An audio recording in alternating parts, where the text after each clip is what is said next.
बयानातों के दर कुछ बदला है जमीनी स्तर पे कि आज ये स्थिति बन गई है कि या तो आप त्योहार मना लीजिए अपना या हम? क्या ये बात सुनने में अच्छी लगती है कि अच्छा ठीक है, दिन में तुम होली मना लो, शाम को हम नमाज पढ़ लेंगे? क्या ये चीजें साथ नहीं हो सकती थी? सीओ अनुज चौधरी का ये कहना यार किसी को रंगों से परहेज है तो घर से ना निकले, आखिर ऐसी स्थिति बन ही क्यों रही है कि या तो तुम सेवैयां खाना है तो हमारा गुजिया भी तुम्हें खाना पड़ेगा? क्या ये बयान सही लगता है सुनने में? क्या ये नहीं लगता कि पुलिसिंग, उत्तर प्रदेश की पुलिस कहीं ना कहीं भूलते जा रही है? दंगे करने के बाद आरोपियों को पकड़ना नहीं, दंगे होने से रोकना भी पुलिस की जिम्मेदारी है।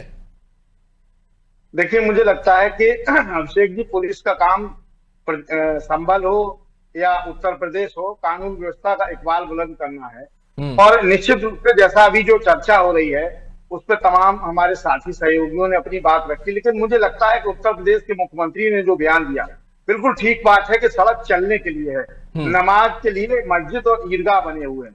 दूसरी बड़ी बात, 2 दिन पूर्व की ये घटना है अभिषेक जी, मैं आपका ध्यान चाहूंगा उधर, साथियों का भी चाहूंगा कि 2 दिन पूर्व, मतलब ईद से पूर्व, सऊदी अरब और कीनिया में छतों पे और सड़कों पे नमाज पढ़ने पे पूर्णतः रोक लगा दी गई। वहां कोई विरोध नहीं हुआ। क्यों?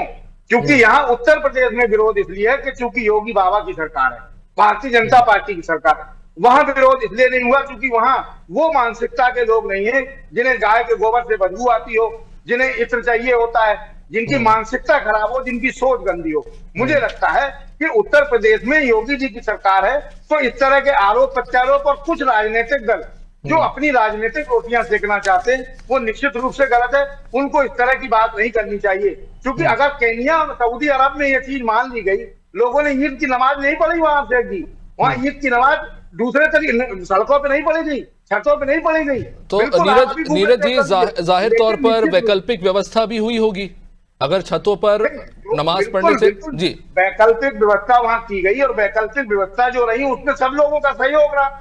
लेकिन अगर जो ऐसे आरोप भी लगाए गए अभी डिबेट में कि वहां पे आप कहते हैं कि रामलीला हो रही है और तमाम चीजें हो रही है, नौटंकी हो रही है, उसके लिए जिला प्रशासन से अनुमति ली जाती है। अगर आप नमाज पढ़ते हैं तो अगर आप बता दीजिए, अनुमति लीजिए जिलाधिकारी से, जिला प्रशासन से, हम यहाँ सड़क पर पढ़ना चाहते, जिला प्रशासन अगर। लेकिन नीरज जी, अभी गाजियाबाद से ही अभी का किस्सा है, गाजियाबाद में जो मस्जिद है, मस्जिद के प्रेमाइस में जगह कम है, तो नीरज जी, पीस कमेटी की बैठक में ये तय हुआ कि 2 पाली में नमाज पढ़ी जाएगी। एक मिनट अजीत जी, आ रहा हूं आपके पास। नीरज जी बहुत देर से इंतजार कर रहे थे।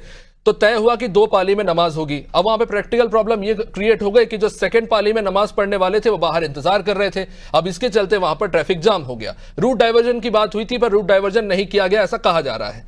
तो अब इसमें आप किसे आरोपी मानेंगे? प्रशासन और पीस कमेटी की मीटिंग के निर्देश पर ही यह फैसला लिया गया? देखिए, पहली चीज, अगर पीस कमेटी और प्रशासन ने दोनों ने मिलकर फैसला लिया तो निश्चित रूप से वहां प्रशासन की गलती है।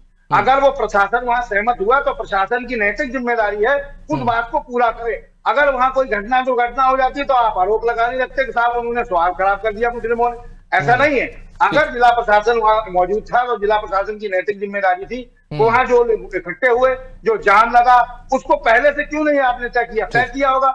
निश्चित रूप से आपकी अनियमितता है ऐसे प्रशासनिक अधिकारियों के खिलाफ। प्रमोद जी, हाँ जी, प्रमोद जी, कहीं ना कहीं लग रहा है ना एक